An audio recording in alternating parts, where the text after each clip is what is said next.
Hey guys, welcome back to One Stop Biology. So today we are going to start off with a new chapter, which is chapter 6 of NCERT Class 11th Biology.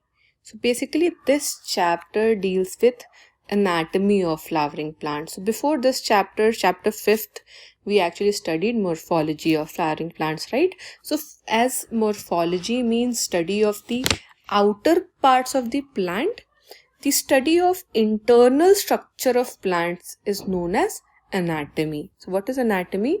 It is nothing but study of internal structures of plant.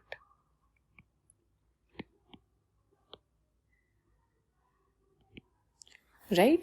So basically plants have cells as the basic unit, and these cells are then organized into tissues, and in turn these tissues form organs. So basically these are organized as tissues, and then tissues are organized as different organs, and different organs in a plant basically show difference in their internal structure.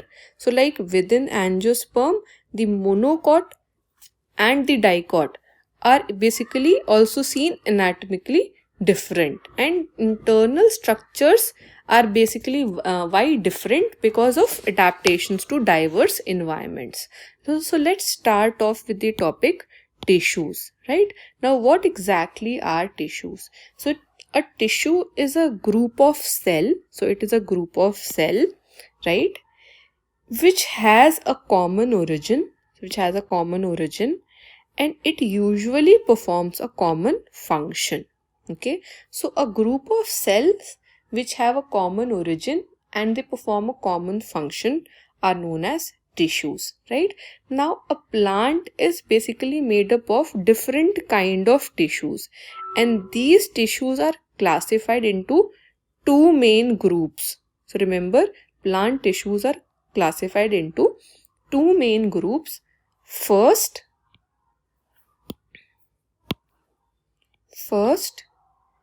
is meristematic tissue, and second is permanent tissue. Right? So first is meristematic and second is permanent tissue. Right? So remember that.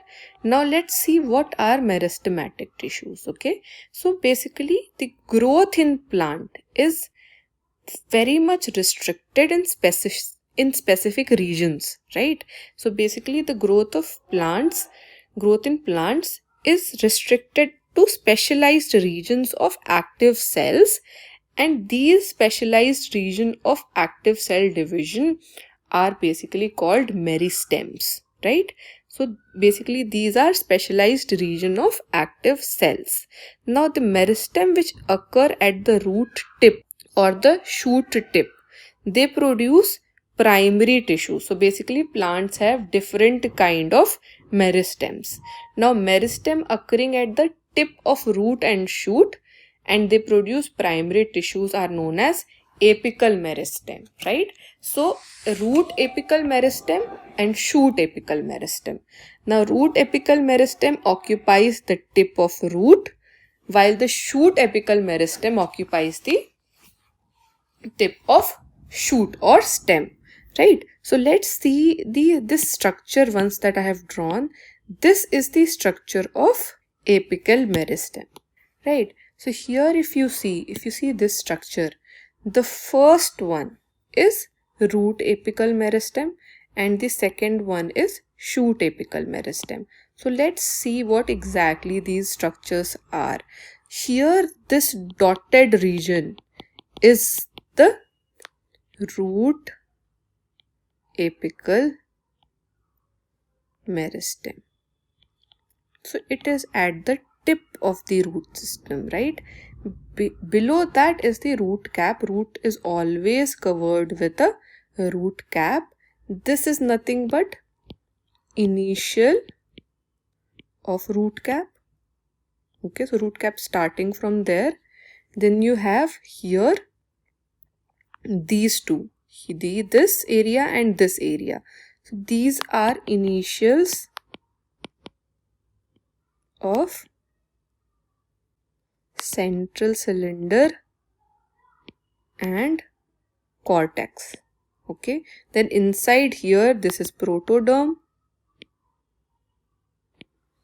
then you have cortex, and this is at the center is the central cylinder. So this is the structure of a root, and this area where the cells are actively growing are the apical root meristem, right? In the same way, now in the case of shoot, since the growth is towards the upper end, so this again, this dotted area is the shoot apical meristem, right? This is the leaf part, so this is leaf primordium. Here it's an axillary bud, so in shoots you have buds, and these are vascular tissues like xylem and phloem, right? So these are differentiating vascular tissue. So this is the structure of a root apical meristem. This is root apical meristem and this is shoot apical meristem, right? So let's see what happens in the root apical meristem and what happens in the shoot apical meristem. Now root apical meristem occupies the tip of the root, right? And shoot apical meristem occupies the distant most region of the stem axis, right? Now during formation of leaves and also elongation of stem, some cells are left behind from the shoot apical meristem and these form the axillary bud, right? So such buds are present in the axil of the leaves and they are capable of forming branch or a flower. So from this bud, either a branch or a flower arise, right? Now the meristem which occurs between mature tissues. So between mature tissues, the meristem which occurs are known as intercalary meristem. Between mature tissues. Now these occurs in grasses and they are regenerate parts removed by grazing herbivores. So they basically are removed by grazing animals, right?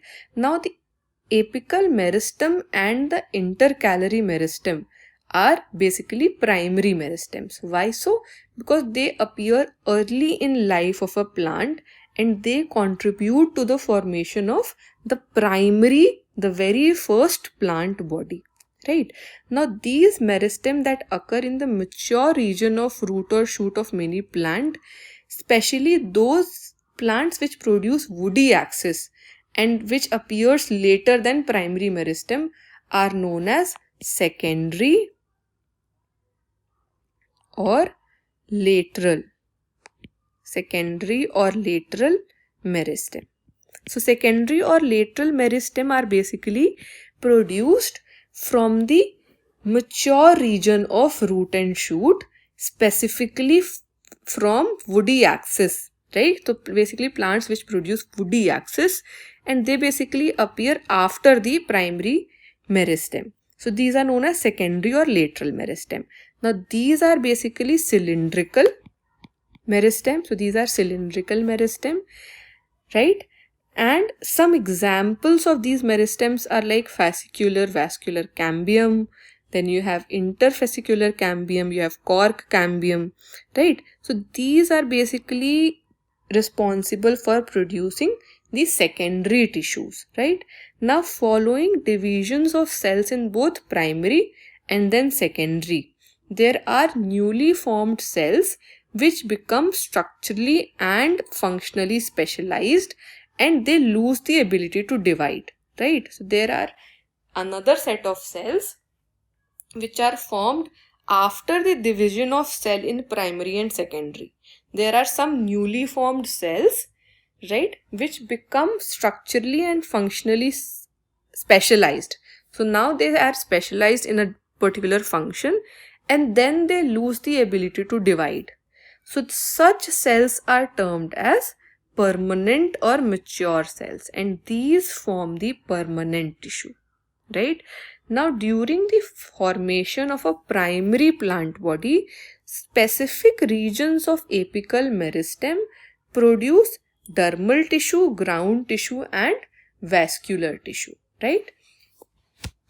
So basically what happens is there are specific tissues, basically specific regions of the primary plant body, and inside that as well the apical meristem, root and shoot, which forms different kind of tissues like dermal tissues, ground tissues, and vascular tissues.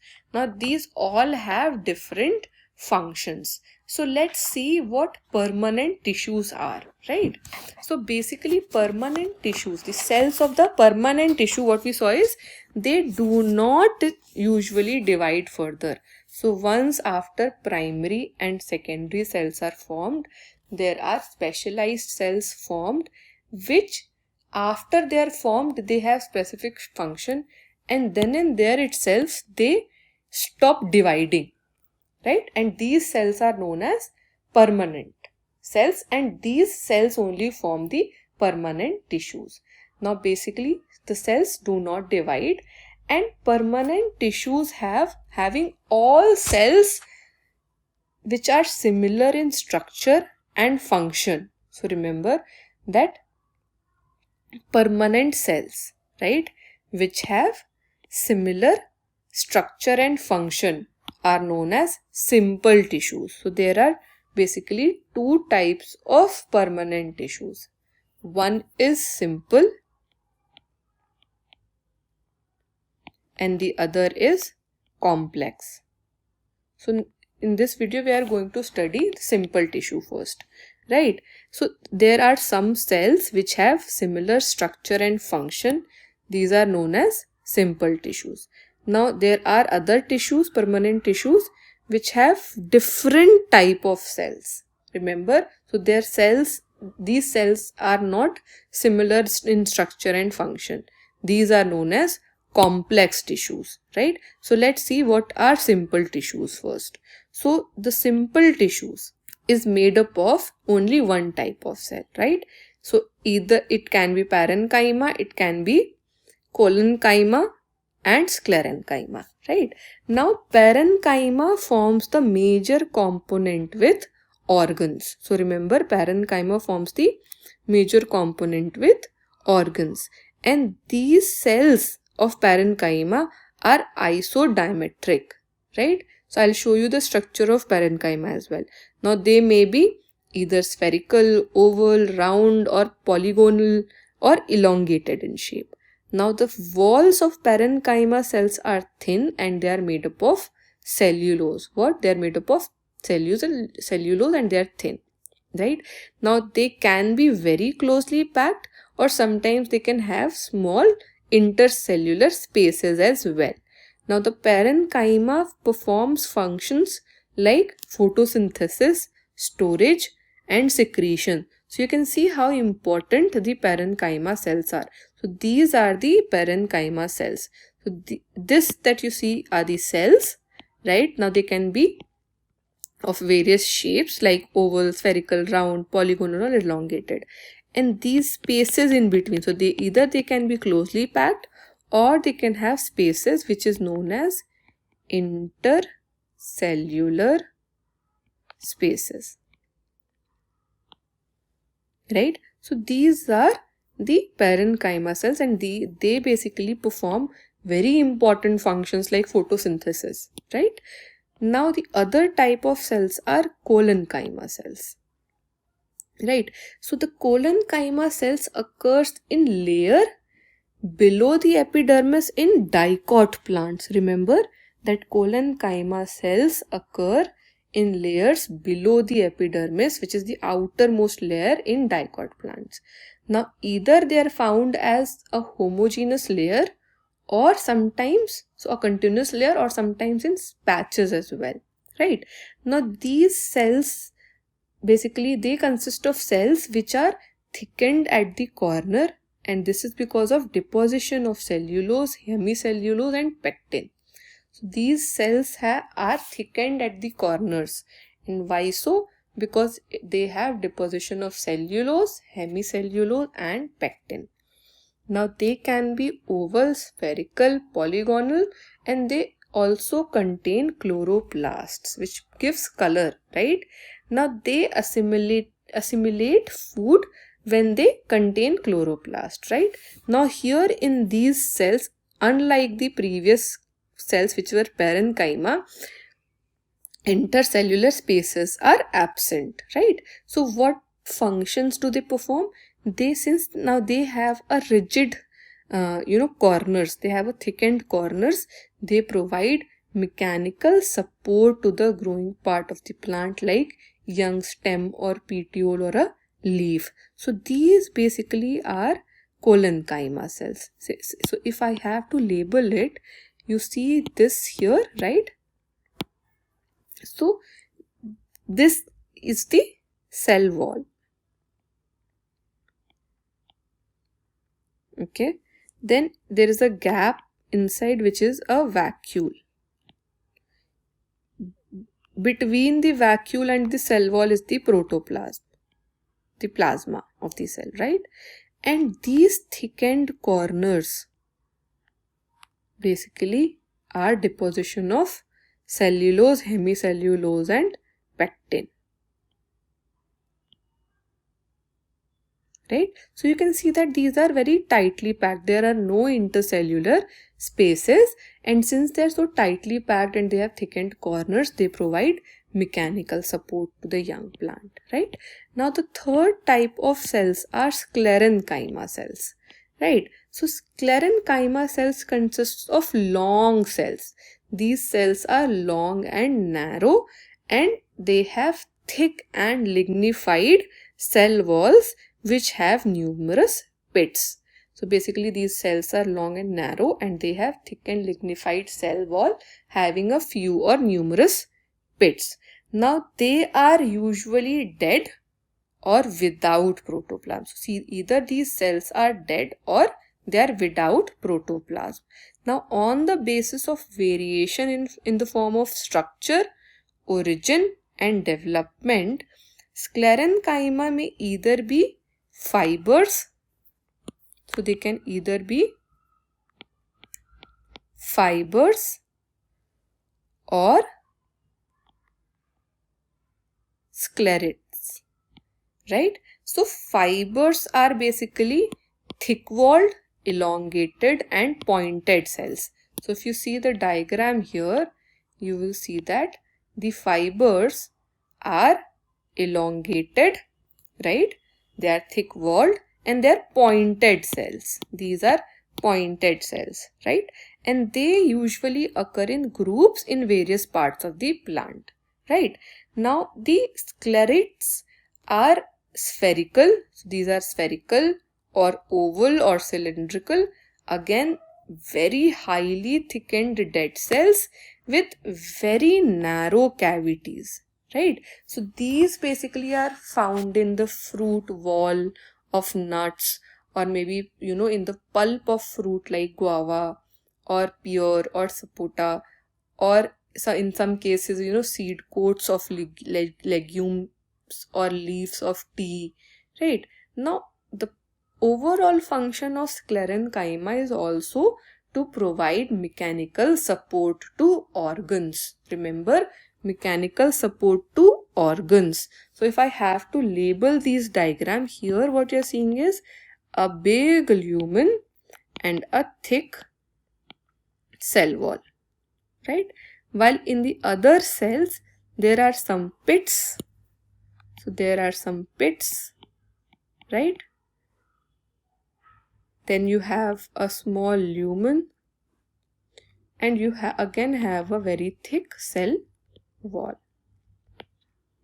right? So with this we have completed what different kind of tissues are there, how you have primary tissue, secondary tissue and permanent tissues, what are the functions, what are the permanent tissues, and then permanent tissues again are of two types, simple and complex. And then these we have studied the simple tissues which basically are of three types: parenchyma, collenchyma and sclerenchyma.